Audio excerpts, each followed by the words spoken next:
Kalau kita baik sama orang baik, emang lumrahnya begitu, sudah semestinya sama orang baik kita ikut baik. Tapi kalau ada tetangga kita ngejelekin kita, nyakitin kita, fitnah kita, kita justru mengatakan yang buruk pula, kita balas bahkan lebih kejam. Berarti aslinya emang kita bukan orang baik. Berarti selama ini kita cuma pura-pura baik. Nah, Ramadan mendidik kita untuk menjadi orang yang asli baik, bukan menjadi orang yang pura-pura baik. Coba deh, ketika Ramadan datang, tadi itu azan maghrib, itu suami bakal ngasih tahu istrinya, "Mah, azan mah, buka yuk." Istrinya yang dengar juga begitu, "Pak, udah azan Pak, makan bareng." Bareng kita kumpul sama keluarga yang punya cucu bareng cucu, yang kadang atau mungkin sering nggak kita lakukan di luar Ramadan. Ramadan ngakurin kita makan bareng kita, itu belum termasuk sahur. Tadi kita sahur bareng. Yang kadang kita makan malam ya lagi-lagi nggak bareng sama keluarga. Yang bapak-bapak nggak bareng istri, mungkin pulang kerja, pulang dagang, makan sendiri, istri udah tidur. Yang jarang kita lakuin itu yang akur, Bapak Ibu. Yang berantem aja suami istri kalau pas puasa, beduk maghrib, Allahu Akbar, Allah tetap bukanya bareng walaupun lagi berantem.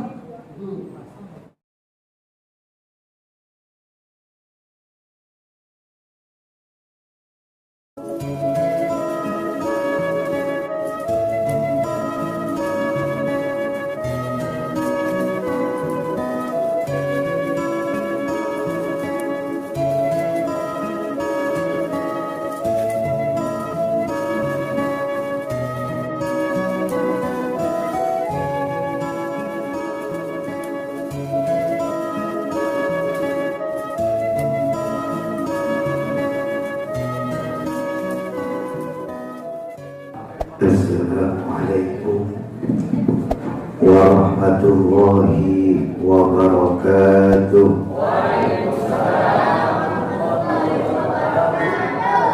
Alhamdulillah, alhamdulillahi rabbil alamin, wa bihi nasta'in wa ala umuri dunya waddin. Assalatu wassalamu ala sayyidina wa maulana Muhammadin wa ala alihi wa ashabihi al-mujahidin al-tahirin, amma ba'du.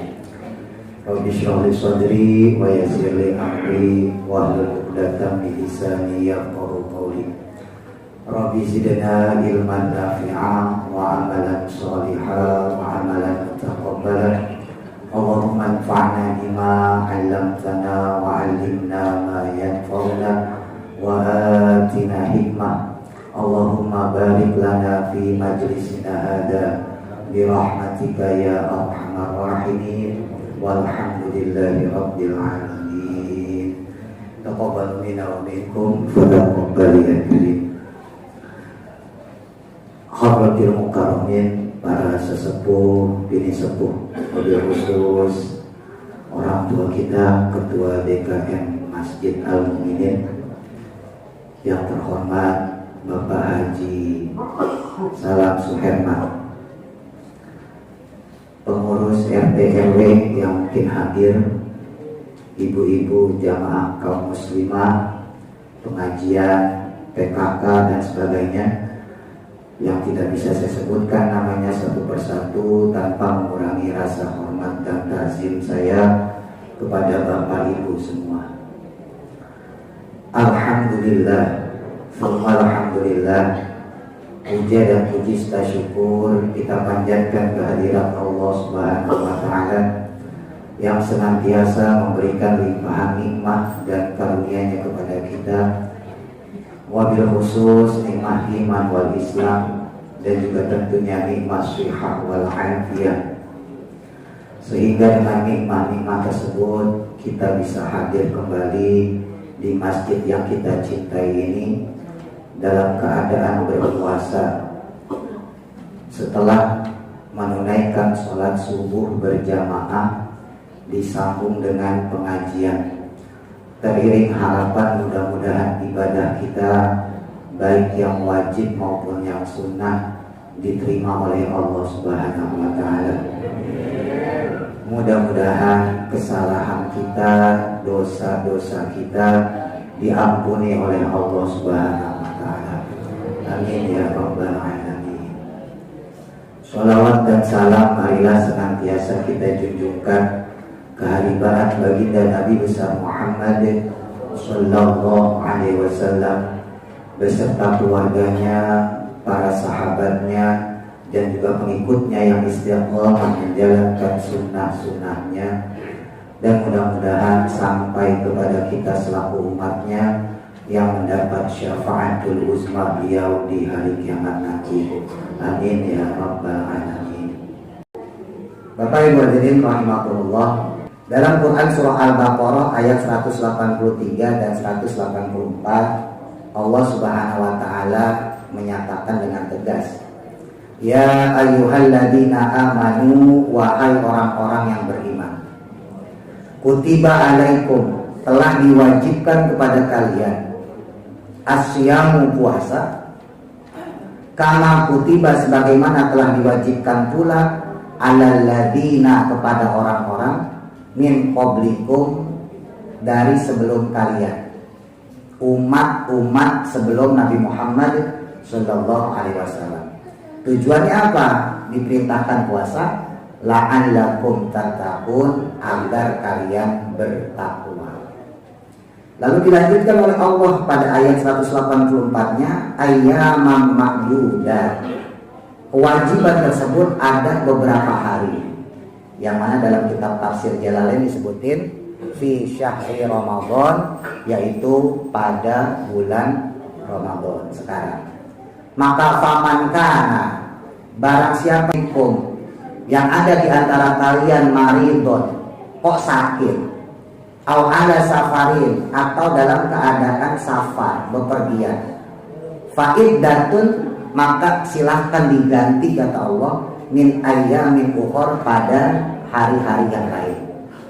Kalau kita sakit, kalau kita halangan, kalau kita uzur, maka diganti sesuai jumlah hari yang kita tinggalkan. Wa 'alal ladzina yutiqunahu fidyatu ta'amu miskin.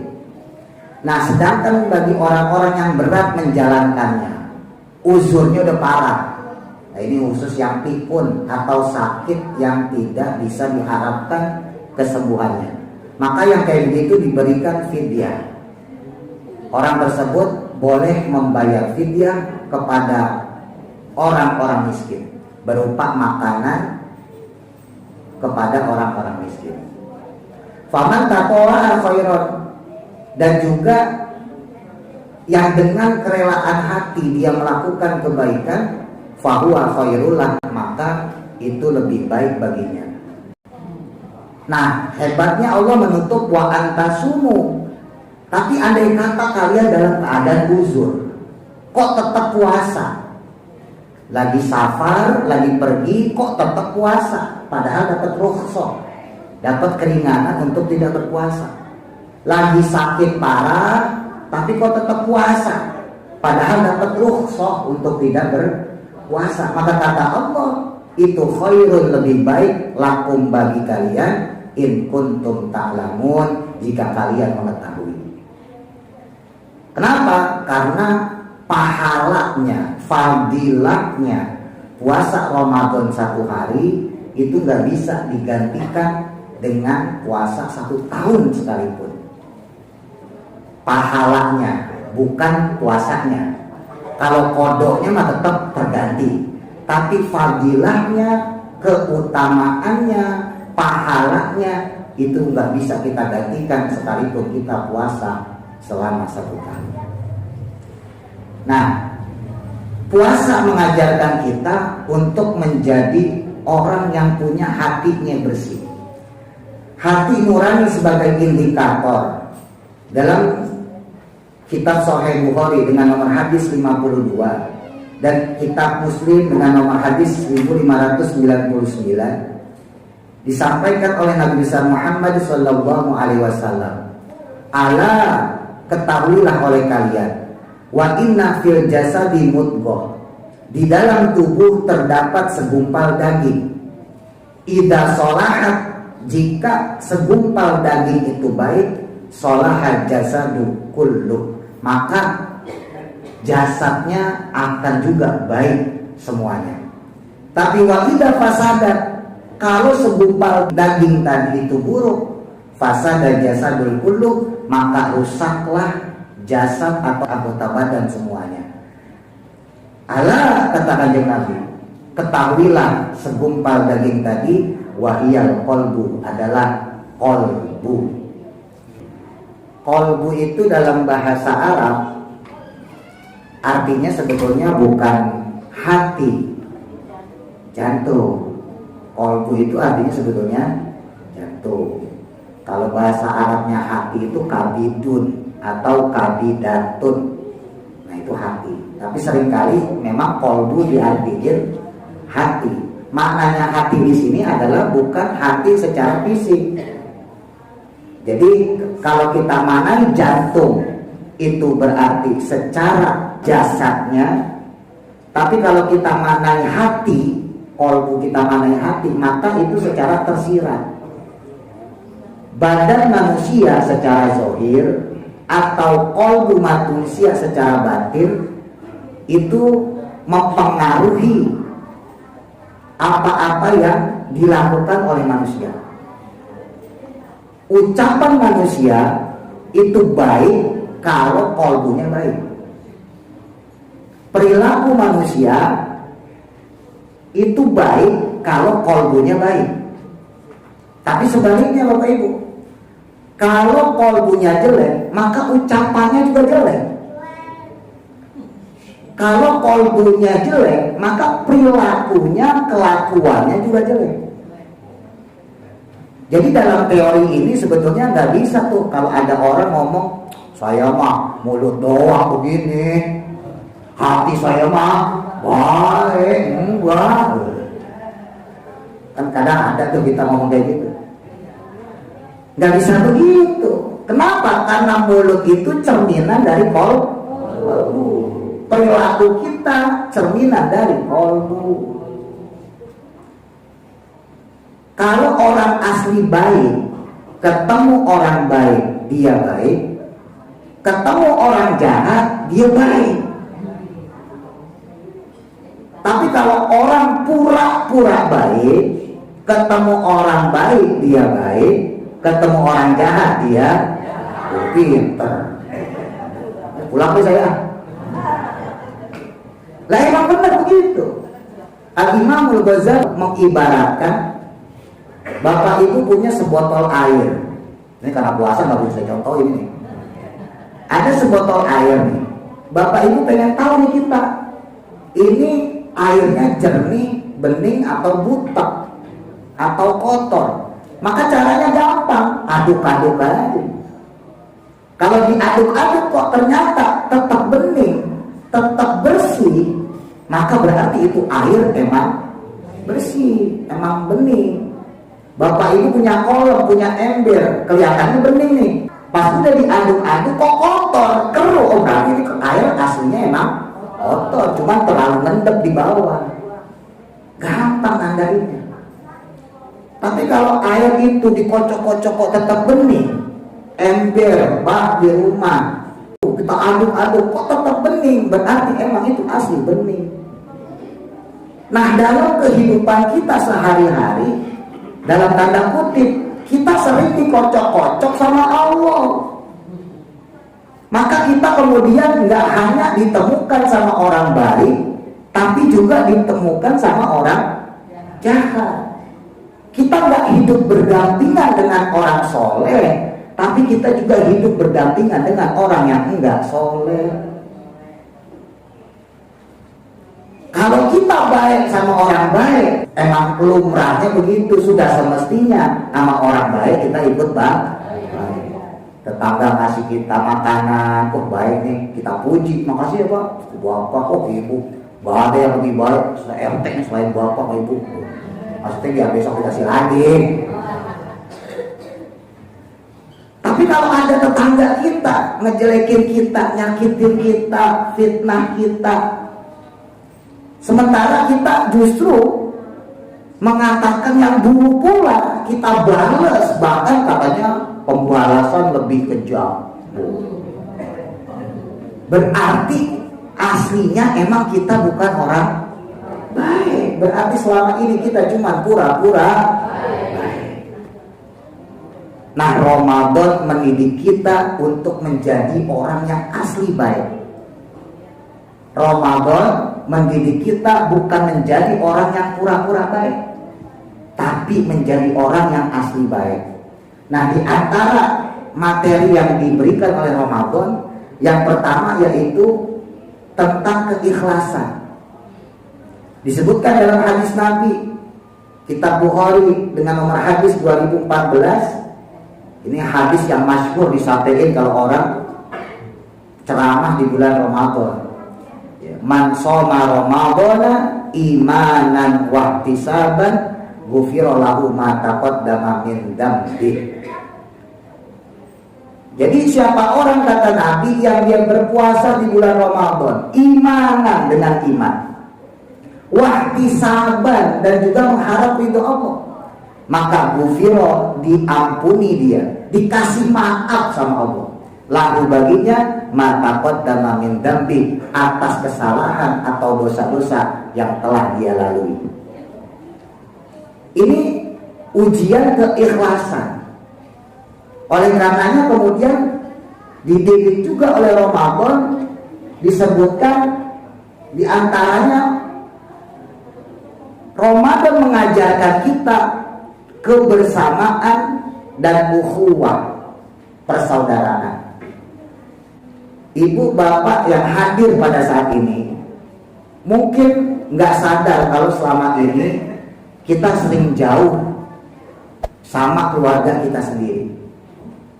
Makanya Nabi dalam salah satu sabdanya mengatakan dalam kitab Bukhari dengan nomor hadis 1923, tasahharu, makan sahurlah kalian, fa inna fi sahur, karena sesungguhnya di dalam makan sahur barokatan, ada keberkahan. Coba kita tanya dalam diri kita, dalam hari-hari yang kita lalui selain bulan Ramadan, ya selain bulan Ramadan, kira-kira sering gak sih kita makan bareng sama keluarga kita? Ibu-ibu makan bareng sama suami, bapak-bapak nih kita makan bareng sama istri, yang anak makan bareng sama orang tua makan bareng sama anak. Hari-harian kita selain Ramadan sering gak? Jujur aja, puasa mau jujur dosa. Kalau kondangan doang katanya. Nah iya, coba deh, ketika Ramadan datang, tadi itu azan maghrib, ya masih ada beduk di sini? Udah gak ada ya? Gak ada ya? Ada suaranya doang kali. Azan maghrib, Allahu Akbar, Allahu Akbar. Itu suami bakal ngasih tahu istrinya, mah, azan mah, buka yuk, makan yuk, bareng tuh Pak di sini. Istrinya yang dengar juga begitu.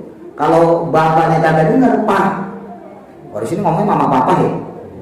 Hah? Enggak, bapak. Bapak, nah, kirain papa, katanya papa. Papa, Pak Ojek, papa. Pak, udah aja Pak, makan bareng. Itu puasa Bu, secara gak langsung nuntun kita. Udah beduk maghrib, azan maghrib, ayo buka nih sekarang waktunya, ayo makan bareng. Akhirnya teh kita minum bareng, kolak, gorengan segala macam kita makan bareng. Bahkan kalau yang nggak tanggung biasanya langsung pakai nasi. Bapak-bapak langsung ngopi tuh. Bareng kita kumpul sama keluarga yang punya cucu bareng cucu. Yang kadang atau mungkin sering nggak kita lakukan di luar Ramadan. Di luar Ramadan, maaf, kita makan kayak orang musuhan. Makan kayak orang musuhan. Bapak makan di ruang tamu, ibunya di dapur. Makan kayak orang musuhan.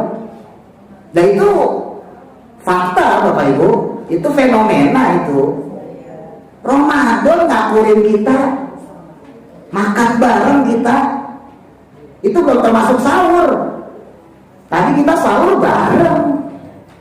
Yang kadang kita makan malam ya lagi-lagi nggak bareng sama keluarga. Yang bapak-bapak nggak bareng istri, mungkin pulang kerja, pulang dagang, makan sendiri, istri udah tidur. Yang jarang kita lakuin itu yang akur Bapak Ibu. Yang berantem aja suami istri kalau pas puasa beduk maghrib Allahu Akbar tetap bukanya bareng walaupun lagi berantem. Ada suami sama istri lagi berantem, suami istri berantem,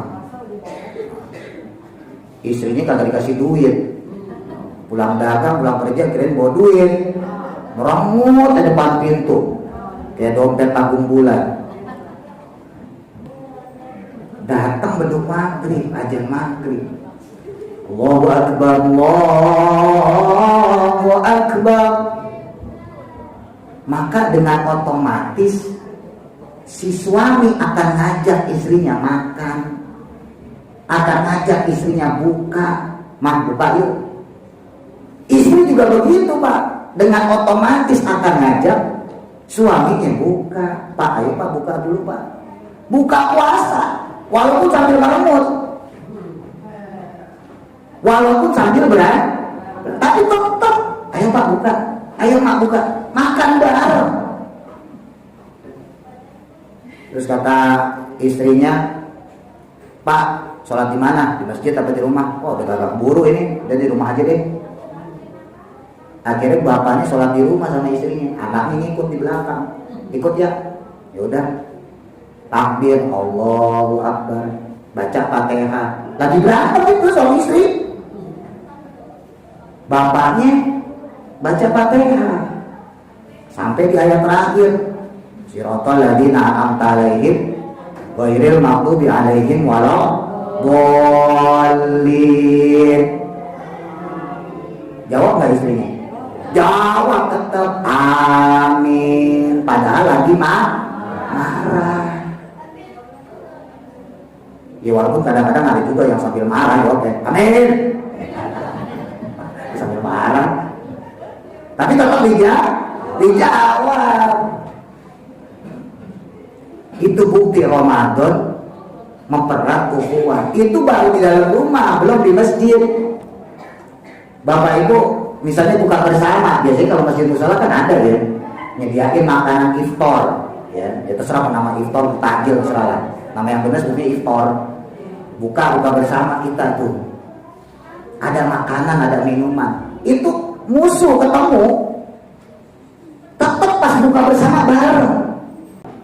Ya, karena bayar utang belum dibayar, biasanya perkara utang bikin berantem itu. Gara-gara belum bayar utang musuhan, tapi ketemu di masjid Al-Mu'minin nih. Akhirnya apa yang terjadi? Tetap dia salaman, dia buka bareng-bareng juga. Ada lontong, dua-duanya makan loh. Ada risol, dua-duanya makan risol. Ada tempe, ada teh manis sama makannya. Nggak mentang-mentang berantem, lu jangan ikutin gue lontong, lu jangan gitu. Kagak. Itu bukti apa? Bahwa secara gak langsung sebetulnya Ramadan mendidik kita menjadi orang yang asli baik, bukan pura-pura baik. Jadi orang pura-pura baik itu sebetulnya susah Bapak Ibu. Tapi lebih susah lagi menjadi orang yang benar-benar